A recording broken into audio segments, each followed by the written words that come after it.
dreams are made to be achieved.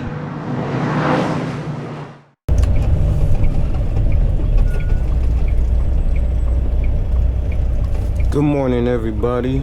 It's me again, Milwaukee Buck here, coming to you all from Phoenix, Arizona. Today's date is March 7th, 2023, and the current time now is I think it's 6:40. Yeah, 6:40 a.m. The temperature here, according to the truck, is 56 degrees.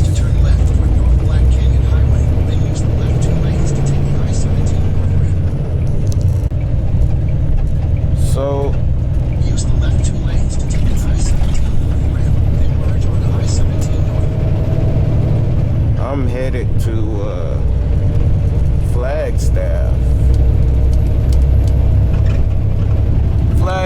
Arizona, that is. I have a 2-hour and 13-minute drive.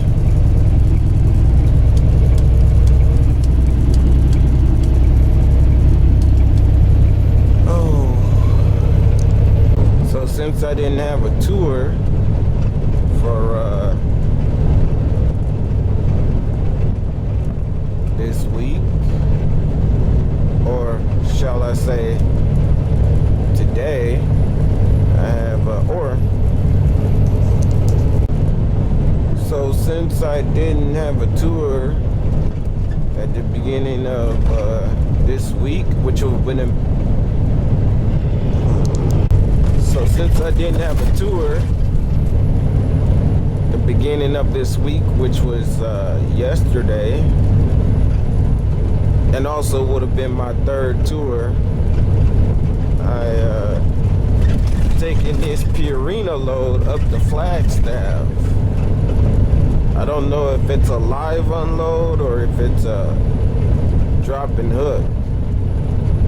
If I had to guess, from the last time I've been there off camera, it was like a live unload. I might have to call dispatch or just wait till I get to the receiver and they'll tell me once they check me in. So according to the bill of lading,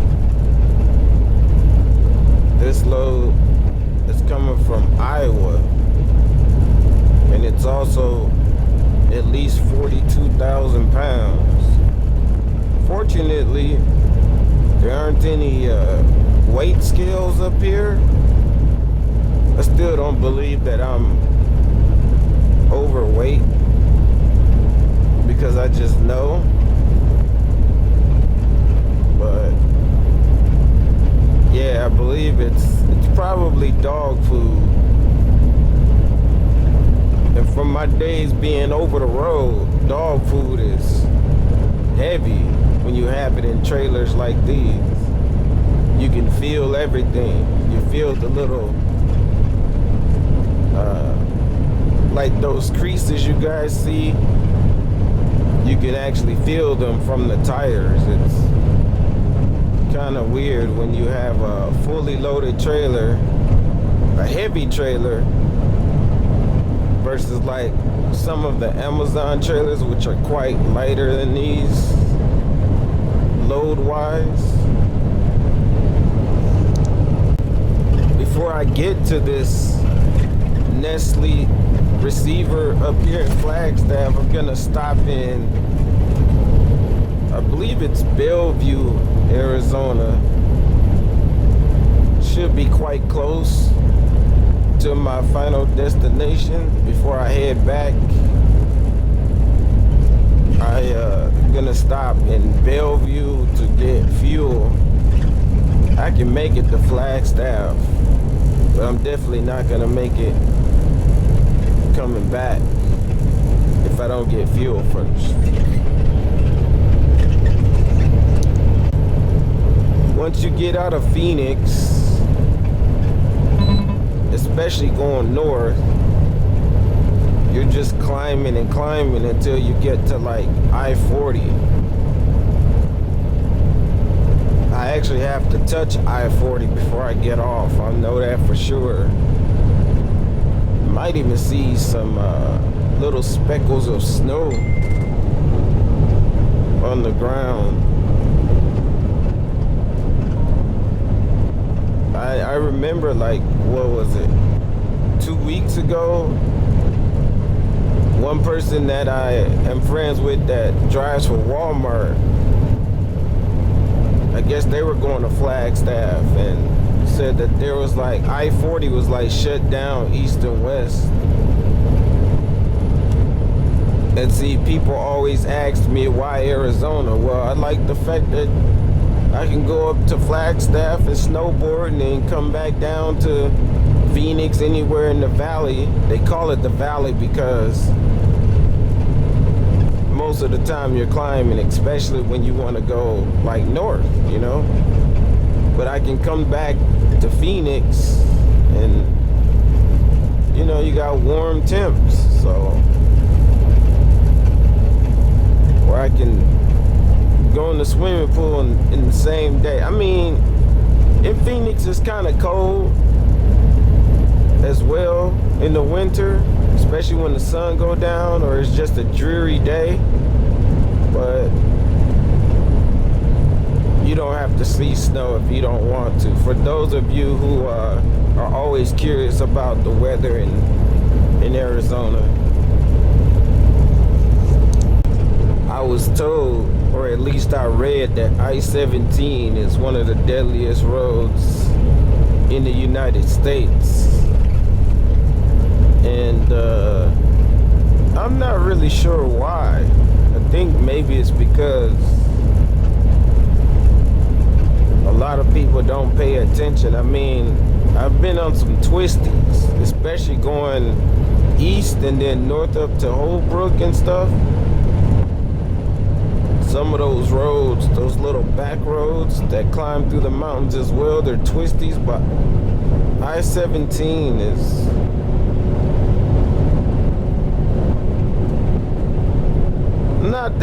not that complicated, really. I think it's more so maybe, and it's probably because of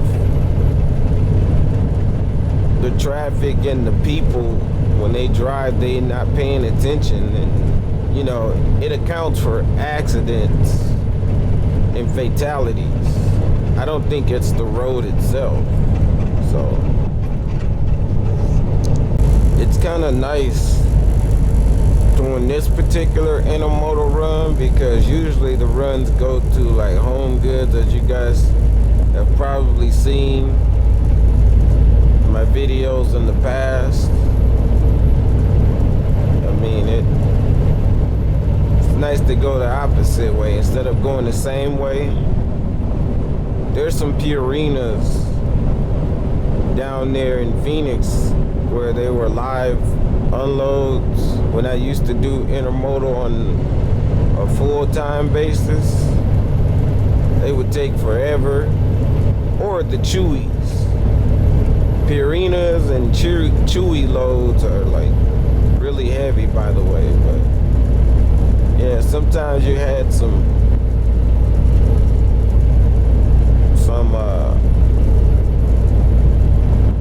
live loads when the trains came in and they dropped off the boxes onto the chassis. You'd have to take them straight to their destinations. It's kind of a wild time when I was like local. You never knew what you had in the trailer. I don't know. I'm just rambling right now. Don't mind me, guys. I'm not currently waking up, but I didn't spend too much time at home before I got up and headed into work. I'm actually fine. It's just that sometimes I find myself rambling. I'm not used to getting up and eating breakfast. Maybe, well, speaking of which, I actually bought some bananas yesterday and brought them with me. And then I got one of those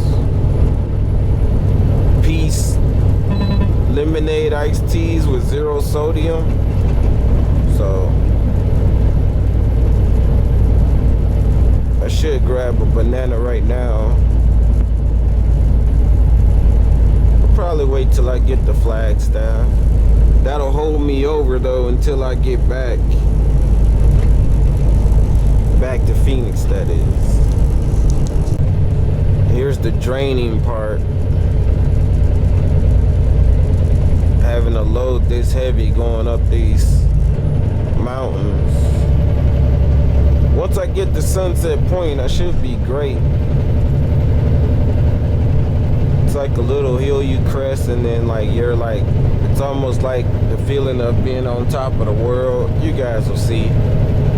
But one thing that tickles my funny bone is that these quote-unquote super truckers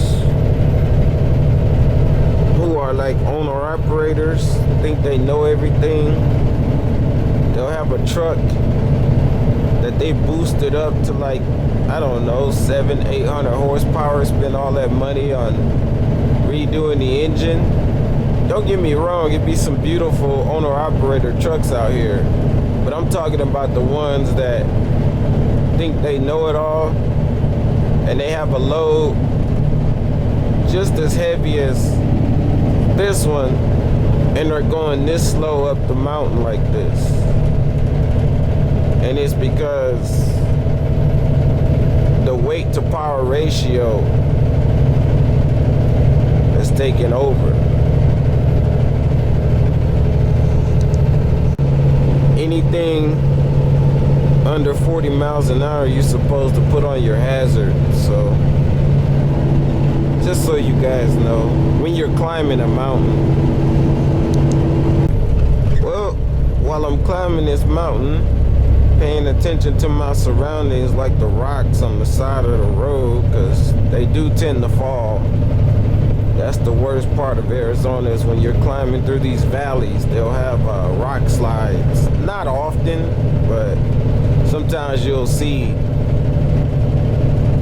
like the side of the road barricaded off when there was a recent rock slide. Especially if you go east, like on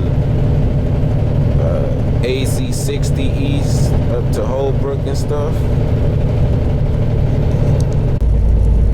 I was gonna say as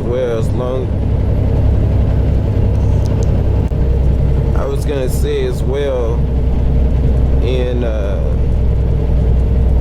in the mountainous area on the east side, going up to Holbrook, Arizona, that is, there's this little town called Miami, and it floods over there a lot. I've never been through one.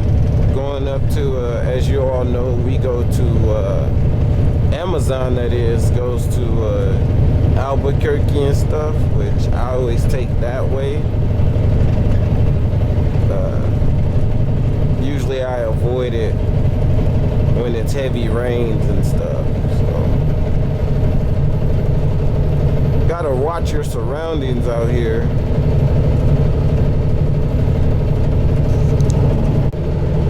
I don't think this is Sunset Point, but it's kind of the same, like, it might be. I didn't see the sign that said Sunset Point.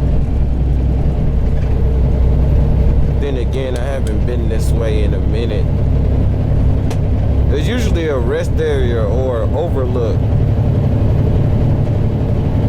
Yeah, I think this is Sunset Point.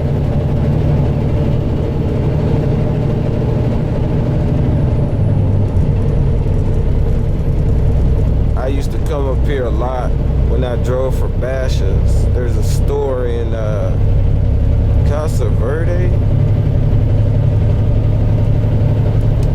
in Arizona. But I think Flagstaff is like 45 minutes north of Casa Verde.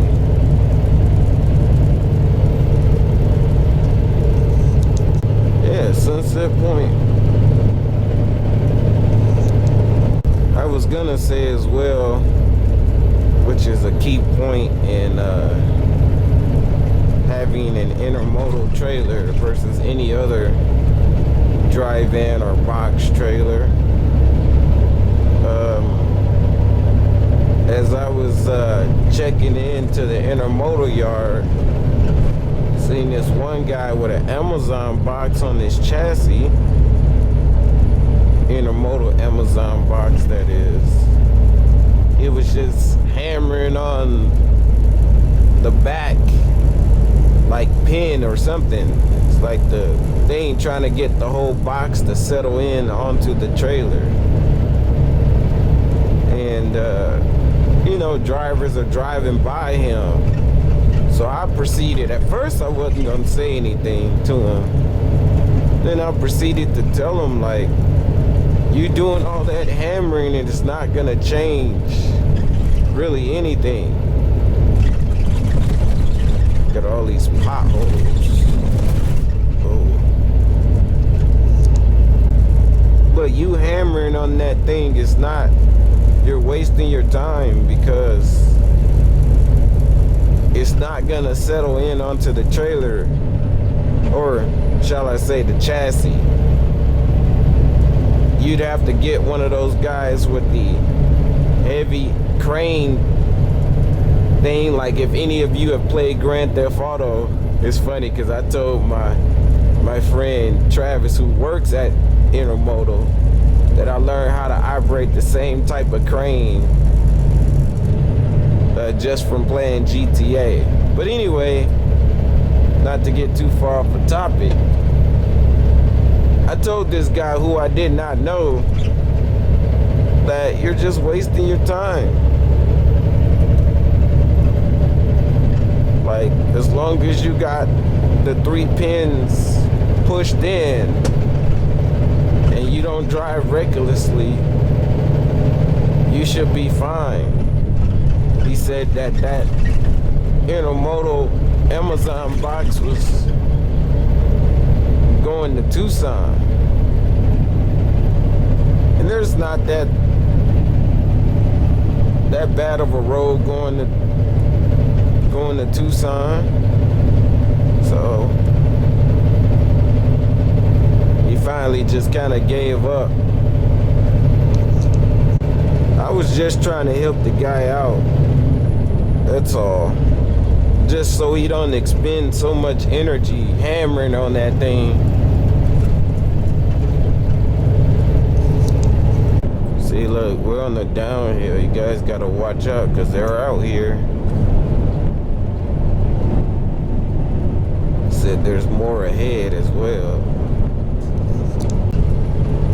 So I got an hour and 17 minutes left till I get to my destination. But first, obviously, I'm gonna get my fuel. Once I get to Purina, I'll check in with you all then.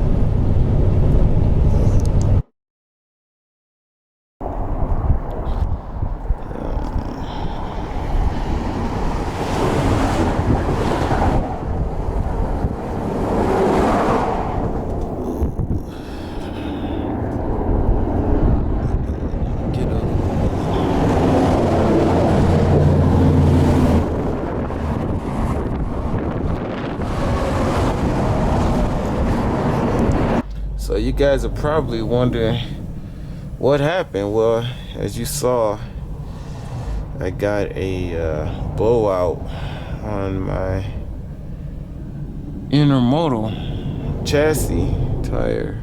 So the guy's here and he's replacing 2 tires instead of 1. But what happened was I was at the Pilot in Bellevue, I believe that's what it's called. It's about, I think it's like 15 minutes west of the I-40 and 17 intersection, the freeways. And so I left there and I'm headed to Purina, and I get someone flagged me down. You know, I'm always looking in my mirrors, as you guys seen in my video as I'm driving. So I don't know. I've had that happen several times where people will drive by and they do all this hand signal, sign language stuff. You can't hear nothing because of the road noise. And I don't know. This time it had to be something telling me to pull over. So I pull over and yeah. Got a blown tire. On these intermodal, the chassis tires, they're just a joke. You know, so this has happened before, like when I was at intermodal on a full-time basis. But the guys here got here relatively quickly. He's gonna change those tires out and be on my way. So apparently I am to drop this trailer off in Bobtail back to Phoenix as well. So that's what we're gonna do.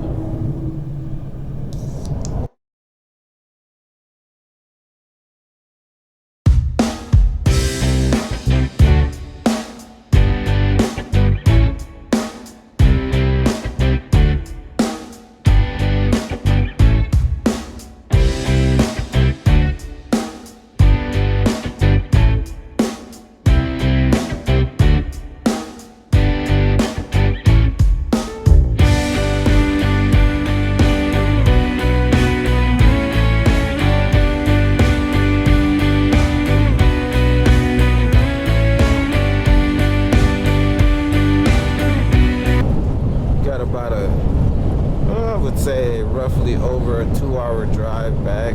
Hopefully there's no heavy traffic in Phoenix coming down the 17th, but we'll see. But I'm on the phone with Breakdown to try to get my windshield replaced. We got a brand new crack, so I am trying to get that done. That's why I haven't checked in with you all. So once I get that done, I'll let you guys know what's going on. What do we got going on here? Looks like a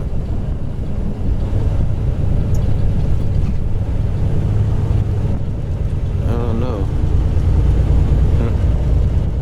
They say when it's more than one cop car, there's a felony stop. So I don't know. Could be anything.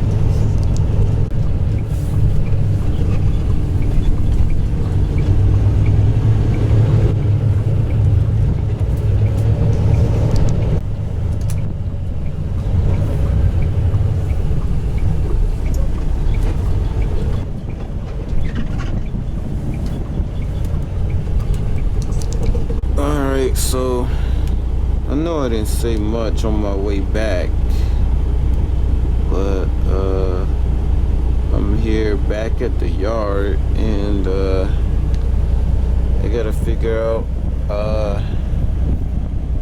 what are they gonna do about this windshield. As you all know, I'm going out on tour tomorrow. I don't know where I'm going still, but with that said, please stay safe, happy and healthy. And I'll see you all